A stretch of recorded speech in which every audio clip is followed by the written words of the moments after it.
Hello, guys, and welcome back to the FPL Duo. We're back for another stream. It is the team selection video for Double Game Week 29. So yeah, let's get into it. We're going to talk about Double Game Week 29. We'll also quickly recap Game Week 28, which seems like it was ages ago now. But yeah, how you doing, Jordan? Everything good? Yeah, everything's good. We creep ever closer to Double Game Week 29. I feel the suspense and excitement building up for the moment that FPL finally returns to us, as it's been a while since we've had any Premier League football. Yeah, it does feel like a while, obviously 2 weeks. And yeah, Game Week 29 to get into. But before that, let's quickly recap Game Week 28 and how our team's done in that week. I'll bring up my team first. Now, as you guys can see from the screen, that is my team for Game Week 28. So I had Kepa in goal, who did concede a goal, 2 goals against Everton, wasn't it, in the 2-2. Where Chelsea ended up drawing that game. Unfortunately, for me, with Kepa and Chilwell on a double up, they did concede. So yeah, no clean sheet there for Kepa. Moving on to Zinchenko, again, no clean sheet for him. Annoyingly, he was subbed off literally 4 minutes after they scored, or before they scored. So he could have got a clean sheet. He could have got the clean sheet points if he was subbed off before 60. But yeah, Arsenal did win 4-1, so he did concede. Newcastle conceded again, 2-1 to Forest after that mistake by Botman, where Dennis chipped the goalkeeper. So clean sheet wipe as well for Newcastle. So Trippier and Botman get me the 2 points. Same with Chilwell, as it was Kepa obviously conceding 2 goals to Everton, so nothing really to speak about there. Rashford had a blank game week. Odegaard blanked in that 4-1 win against Palace. Saka was the standout performer of Game Week 28 with that double-digit return of 18 points with the 2 goals and the 1 assist and the 3 bonus points. And yeah, congrats to those that went captain Saka. I was going to go Saka captain, but I ended up going Harry Kane last minute. Tony did blank, moving up to the fraud line. Tony with a 2-pointer against Leicester. Watkins did get the assist against Bournemouth in that 3-0 win. And then Harry Kane also got the 12-pointer in that 3-3 thrilling draw against Southampton with the goal he scored. So all in all, that was 47 points for me in Game Week 28. Slight red arrow. And my rank currently sits at 511k, which is after Game Week 28. So that's the team for Game Week 28. Let's move on to your team, Jordan. Talk us through recapping your Game Week 28. Just remind us where you're at. Yeah, it's pretty much a similar story. Let's start off with goalkeeper Meslier, who did blank in his match, so he only gets 2 points. No clean sheet for him. In the defence, there was no clean sheet in any of the defenders. Trippier conceded, Wolves conceded for Kilman, and Ben Mee as well conceded in his match. So yeah, no clean sheets for any defenders in my team. In the midfield, it's pretty quiet, only Saka being the return player. Odegaard did blank, even though Arsenal did win 4-1. And Saka pretty much saved the game week with the 18-pointer that he got in that game. So it was a nice return for Saka, especially for those captained Saka as well. Fernandes and Matoma obviously blanked in that game week, so they didn't feature in any match. Up front, we've got Harry Kane, who did get a 6-pointer. A bit fortune as well for Harry Kane, captainers as well, as he did get a return from that match and consistently still returning. Tony, he got a blank, surprisingly, even though Brentford did win in that game. And Watkins got an assist only, which was just from that 3-0 win against Bournemouth. He could have got much more, but only that assist. And I did captain Watkins, so that is 10 points with the captaincy over him. And yeah, it's pretty much a similar game week. I did get 44 points, but it was a red arrow, as it wasn't enough to beat the safety score I was at. And it was a very small red arrow, but It was a very harsh game week for most of us in that blank one. And there's no players on my team bench that played. So yeah, that's how my game week 28 overall summary went. Okay, nice. Let's move on to um game week 29, double game week 29, and show us how we're lining up. So let's bring up my team first for game week 29. And as you guys can see from the title of the video, I am bench boosting this game week. So we will come on to talking about my bench boost. But let me run through the team. So in goal, I have Kepa, who's got a double game week against Villa and Liverpool. I've got a back four of Estupinan, who's got a double against Brentford and Bournemouth. I've got Trippier and Botman, who double against Man United and West Ham. I've got Ben Chilwell, who doubles against Villa and Liverpool. I've got a midfield three of Mitoma and March. Obviously, they double against Brentford and Bournemouth. And then Rashford, who's got Newcastle and Brentford at home. Moving up top, I've got Ollie Watkins, who's got a double against Chelsea and Leicester. Tony, who's got a double against Brighton and Man United. And then Harry Kane, who's got Everton away in that single game week. Moving on to the bench, I've got Raya in goal, who's got Brighton away and Bournemouth away. So another double game week player on my bench. And then I've got Saka against Leeds at home. I've got Odegaard against Leeds at home. And I've got Zinchenko as well against Leeds at home. So all the Arsenal players on the bench. So I have one free transfer as well for double game week 29. I have 4.7 million in the bank. And my team value is about 96.4 million. So just taking a quick look at my team, I have, I think, 11 doublers. Yeah, 11 doublers, obviously including Raya on the bench.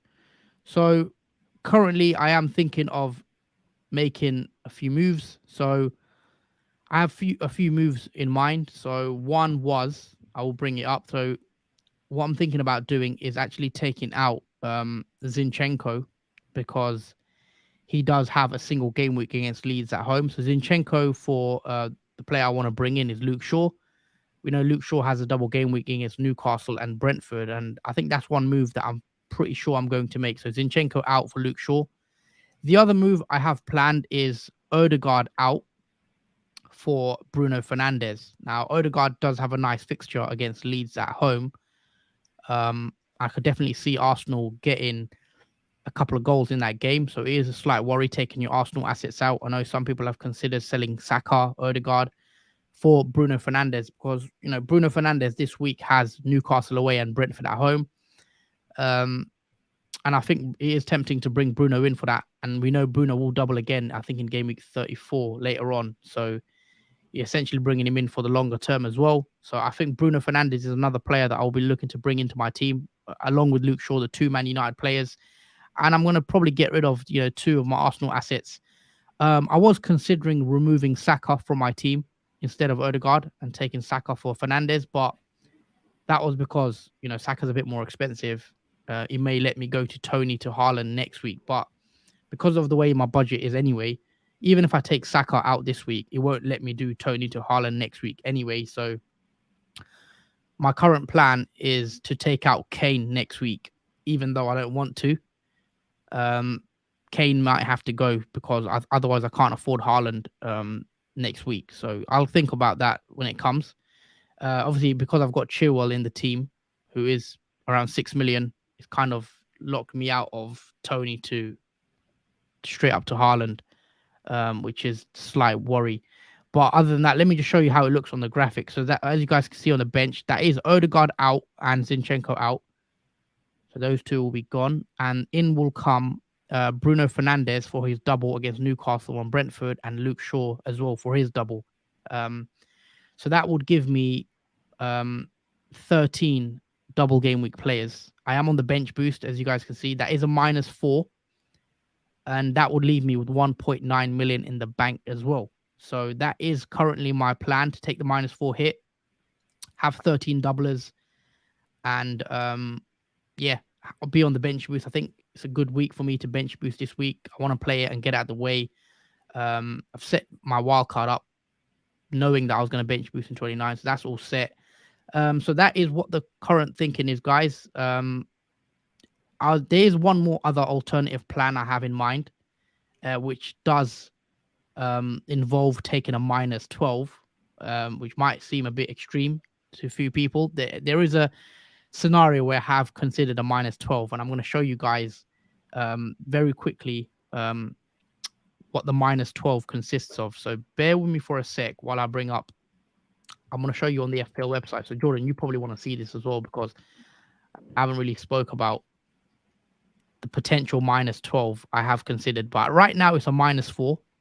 Odegaard and Zinchenko out for Fernandez are sure, but I have considered a minus 12. So let me show you guys. So I'm going to share my screen.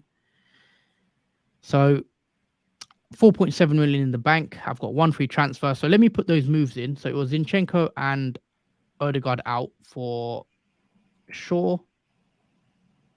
You can see my screen, right? Yeah. Yeah. Shaw and it was Fernandez, wasn't it, coming in? That's the minus 4. So next up, what I was thinking of is taking out Harry Kane. Bear with me. For Dominic Solanke, who's got a double game week this week. And he's only 5.5 million, so he lets me take money out of the team. He's got a double against Fulham and Brighton at home, 2 home fixtures. Now, I know it's not the greatest team to target, going for a Bournemouth player, especially Solanke, who doesn't score that many goals. He hasn't scored, I believe, since game week 16. No, yeah, sorry. Sorry, no, that's an assist. He hasn't scored since game week 15, so he's not really a goal scorer, really, is he? But it's because of the money, and that means taking Saka out and bringing in, this may seem a bit mad, and that is Mo Salah coming in for his double game week against Man City and Chelsea. And yes, I know those are tough fixtures for Liverpool on paper because Man City and Chelsea both away games, which is tough for Liverpool because Liverpool have I think they've only won 3 Premier League games away from home. But the reason why Salah does appeal to me is because I know I'm going to want Salah in my team from game week 34 onwards, because in game week 34, Salah has a double game week against Spurs and Fulham and 2 home games. So I'd want Salah in game week 34 100%. And the thinking is bringing him in early in 29, having that double, and then keeping him for Leeds, Forest, West Ham, which are decent single game week fixtures, and then a double in 34. And obviously, Saka doesn't have a double. Yes, I know the risks of it as well, because Saka has a very nice game against Leeds at home. But just Saka, sorry, I'm going to just show you guys what I'm saying. So Saka has a single game week against Leeds, which is a very nice one at home. But then after that, he's got Liverpool, West Ham, and in game week 32, he's got Southampton, which I'm not worried about because I'm going to free hit in game week 32. So I can bring him back for 32 on the free hit. So essentially, I'm going to miss Saka for Leeds, Liverpool, West Ham, Man City, and then Chelsea, which I think I could get away with, and then maybe look to bring him back later. So in the 32, I'm going to free hit. So that's the thinking behind that. So that's the minus 12 I was considering. So essentially, that is Luke Shaw, Fernandez, Salah, and Solanke in for Harry Kane, Saka, Odegaard, and Zinchenko for a minus 12. I'm not 100% sure I'm going to do this. It's just a thought right now. And that will actually give me 15 double game week players. So everyone in the team will double for a minus 12. I think the predicted points for this team is 152 or 153. So, it's in that sense, it's quite good. But I don't know. Do I need to bring Salah in this week? Maybe not. But I do know I'd want him for 34 onwards. And that's why I think maybe going early, getting Solanke in as well. But it's just a thought right now. It's something I could do. But I think I am leaning towards just taking a minus 4 for Bruno and Shaw. So that's the plan. Yeah. Anyway, let's move on to your team, Jordan. So obviously, I've gone through what I'm doing. It's most likely going to be this team you see on the screen, just for the minus 4. But yeah, Jordan, That's the plans. Let's bring up your team for Double Game Week 29. Talk us through how you're lining up, and yeah, we'll take it from there. Okay, so starting off in goal, we have Meslier, who has Arsenal away and Nottingham Forest at home. In defence, we'll line up with the back four this time. First, we have Shaw, who's got Newcastle away and Brentford home. And next, we've got Trippier, who's got Man United home and West Ham away. And then Ben Mee, who has Brighton away and Man United away. And Lewis Dunk, who has Brentford home and Bournemouth away. And moving on to the midfield, we've got three midfielders in the team. We've got Fernandes and Rashford, who both have Newcastle away and Brentford at home. And our final midfielder is Matoma, who has Brentford at home and Bournemouth away. And up front, we've got the three attackers, Kane, who's got Everton away, and Tony, who's got Brighton away and Man United away, and Ollie Watkins, who's got Chelsea away and Leicester away. So there are quite a lot of away fixtures in this double game week, which might seem a bit edgy, as we've seen what away games can do to game weeks. They can be very devastating in terms of returns. But my captaincy is currently over Fernandes, and the vice is over Matoma. The reason why I have decided to captain Fernandes is I'm not quite sure on the situation with Rashford yet. It's not quite clear. I think we have to wait till the press conference really on what the situation is with Rashford, even though it's just a knock. I would like some clarification from the press conference to actually know what's up with him, and if he is definitely playing in those two double matches. But I'm sure he is. But I just like to be double certain, because that captaincy could possibly change and go to Rashford. But for the current moment, it is on Fernandes, who I think is the second best option in terms of Man United asset if you want a captain. And he is different because his ownership isn't that high as much as Rashford is, because Rashford is over 40% owned, whereas Fernandes is, I think, below 10%. So he is a good differential captain to pick. And he is on penalties too, so he is a bonus for captaining Fernandes in that respect. And on the team bench, obviously, we got Ederson, who's got Liverpool at home, Saka and Odegaard, who have Leeds at home, and Kilman, who has Nottingham Forest away. Obviously, I've used my bench boost already, so I can't be bench boosting. It is a strong bench, and I've put all my Arsenal players on the bench. But I don't think that matters much in this double game week, because there is a lot of doublers. I have 10 double game week players currently on the pitch, apart from Harry Kane, who's a single game week fixture.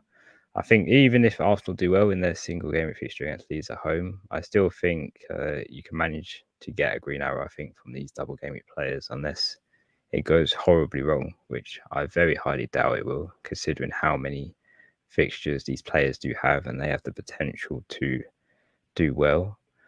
But I do have one free transfer, 2.6 million in the bank. So there is a bit of money to throw around, and one free transfer to use it on a particular player. Now, I have thought about using the transfer depending on what Haaland's situation is, because he's also flagged, obviously, for groin injury, and it's not certain whether he's going to be ready for that Liverpool home fixture. Again, that's another wait and see in the press conference to see what Pep actually explains his situation. But depending on Haaland's situation, I will explain what my transfer plans are.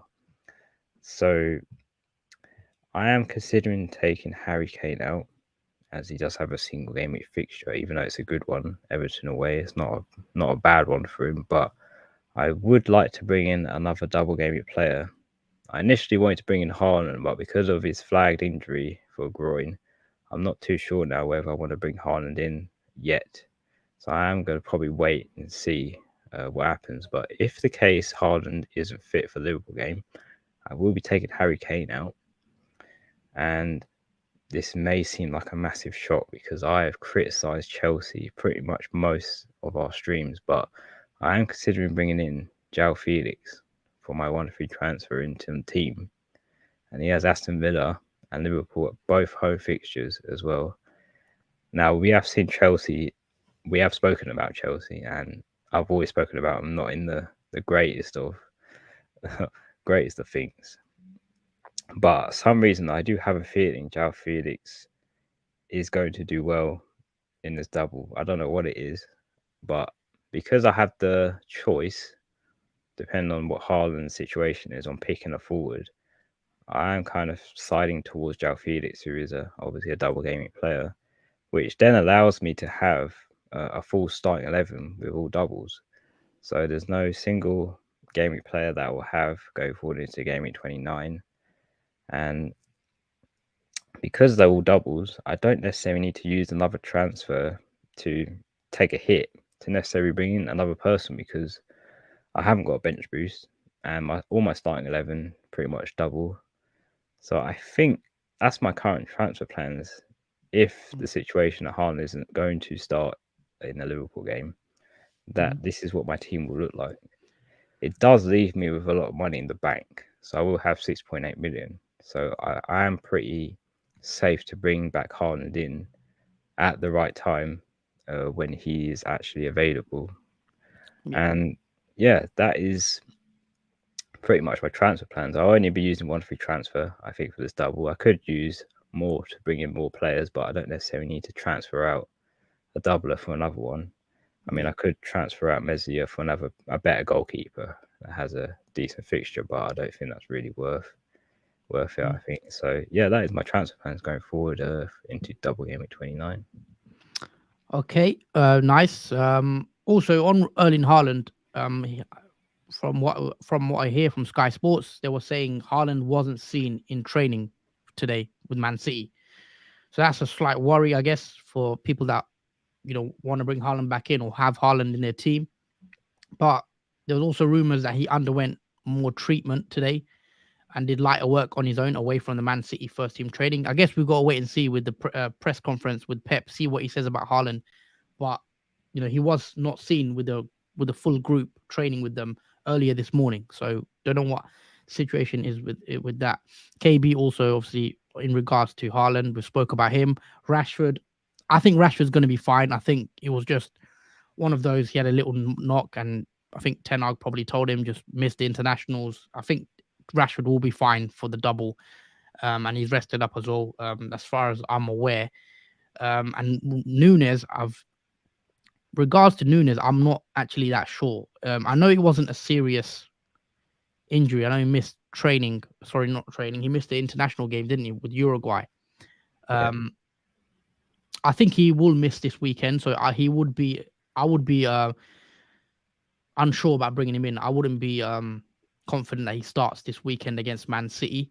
I think Gakpo will probably play, Salah will play, and then Luis Diaz now is back in training with the full team, so that's a massive boost for Liverpool. Obviously, we're gonna have to wait and see how Luis Diaz comes back because it's a 5-month injury, and he ain't gonna be back to full speed, I'm guessing, straight away. So yeah, we'll have to see that. But I don't expect Nunes to start in the weekend, but you never know.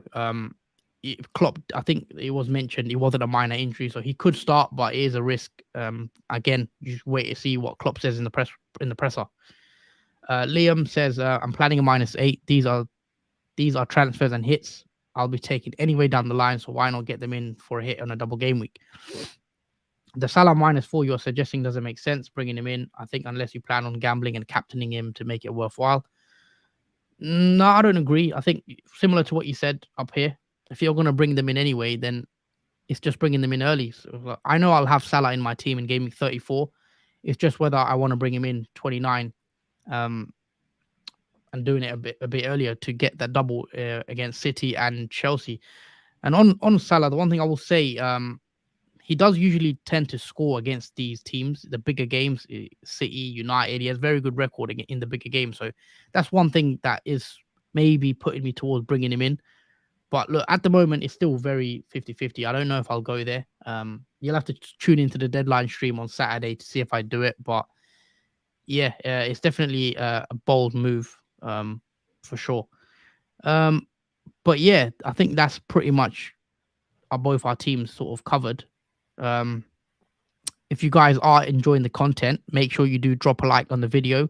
Also, if you haven't already, make sure you smash that like button. And if you are new around here, As always, of course, make sure you are subscribed. So yeah, I'm on the bench boost. Game week 29, and then game week 30. I think I'm gonna look to bring Haaland back in if he is fit. Obviously, we'll hear if he starts against Liverpool or on the bench. Got a comment from Damien Mason. Why has Maddison not been considered? Great fixtures. It is a good question. So if I bring up Maddison's fixtures, how come you haven't considered Maddison, or maybe you have, but you can't fit him into your team? He's got a very nice double on paper against Palace away and then Aston Villa at home. What's your take on Leicester and Maddison? Well, as well as it's not being able to fit my team, I think it's also because Leicester's form this season hasn't been great. So I think it's not been in the eye line for many people to bring in a player like Maddison, as their record for Leicester has been not really great. They've not had really many wins. They've had lots of losses and are pretty much fighting, I think, the bottom half of the table currently, Leicester. So I think that's maybe why he's underlooked for this double. I don't think because of all the other performing midfielders that we have in our teams, I think that's why Maddison has been really sniffed at in terms of wanting to bring in. To be fair to Maddison, he does have 9 goals and 6 assists so far this season, which is pretty high. I mean, he's got more assists than, I think, Salah, more assists and more goals and assists than Bruno, I believe. So, he is a good option, but the reason why I'm not going there is because if I take a look at his fixtures, yes, he has a very nice double in 29, but then game week 30 is quite good actually against Bournemouth. Then he's got Man City in 31. I'm going to free hit in 32, and he's got Wolves. But look, I don't think Maddison is a bad shout if you do want to bring him in. But I think the midfield template soon will be the double Brighton, the double Man United with Rashford and Fernandes. And Salah, I think, will be maybe in a few teams coming into game week 34 when he's got a double in the 2 home fixtures. And I think that might become the template going forward. But I actually think Maddison is a good pick this week. He can easily, outscore Salah this week. Better fixtures, Palace and Villa. As I said, he has got 9 goals this season and 6 assists, which maybe comes as a surprise because it doesn't seem like Leicester have been scoring many goals or this season. But yeah, they haven't been great, Leicester. I think there's no win in their last 5 games. And Maddison only has 1 assist in his last 5. So in that regard, I think maybe he's a bit of a sleeper. His ownership is only 10%. So definitely, I think he's a good pick this week. If you're on a free hit or something like that, yeah, for sure. If you have him, I think he's a good hold. Maybe a nice differential as well. So yeah, I think I've not considered him because it's hard to fit him into my team. But if you've got him, I think you hold him definitely, and he's got good fixtures. KB, if I bench boost is, do you reckon it's a good plan? Yeah, definitely. I think bench boost. If you have the bench boost, definitely you want to use it. If you've got a good bench, you can also bench boost in game week 34, another game week where it's going to be doubles. But if you're set up like I am, if you can see, with my bench, I've got players like Saka, Fernandes, Shaw potentially on there, or obviously Harry Kane as well with a nice single game week. Players like that, you probably want to play it because obviously when game week 34 comes along, there might be injuries, there might be suspensions, so you could alter your bench boost. Keep Nunes or buy Watkins or Solanke? I would buy Watkins, Jordan. Yeah, I was about to say the same. I would buy Watkins. Yeah, obviously Watkins has a double. Nunes, he could play. Don't get me wrong. Man City was a Saturday early kickoff, so he could start because it wasn't a serious injury. But it's hard to say until we hear what Klopp's got to say in the comments, I guess. But yeah, no worries, Damien. And yeah, TM1878, what's your team? My team is on the screen right now. Also, if you have missed the video, you can always watch it back on the rewatch. But yeah, if you guys are just joining, I've got to say, make sure you do drop a like on the video. And also, please do subscribe to the channel if you are enjoying the content. But we are going to wrap it up here. It's been a team selection video for Double Game 29. We're back again on Saturday, aren't we? Yeah, Saturday at 10 o'clock in the morning. Yeah, so we're back Saturday, 10 a.m. UK time. Make sure you do join us for the deadline stream. It should be a good one. And yeah, lot to discuss. I am on the bench boost, and I could take a -12, -8, -4. You've got to tune in to see what I do. But yeah, for now, that is it from us. Make sure you do check us out on the deadline stream on Saturday. But apart from that, I think I covered it all. Anything else you'd like to add, Jordan? Yeah, that's pretty much it. We just have to wait until the deadline stream for when we actually do our transfer moves. Definitely tune into that because that will be a very exciting countdown to the return of obviously fantasy football and Premier League football. There's going to be a lot of matches being played when these matches do resume. So yeah, tune in and enjoy the rest of what's left of your week. And yeah, we'll see you on the weekend. Yep. See you guys soon. Like, subscribe, and share as all. Thank you for watching, and peace out.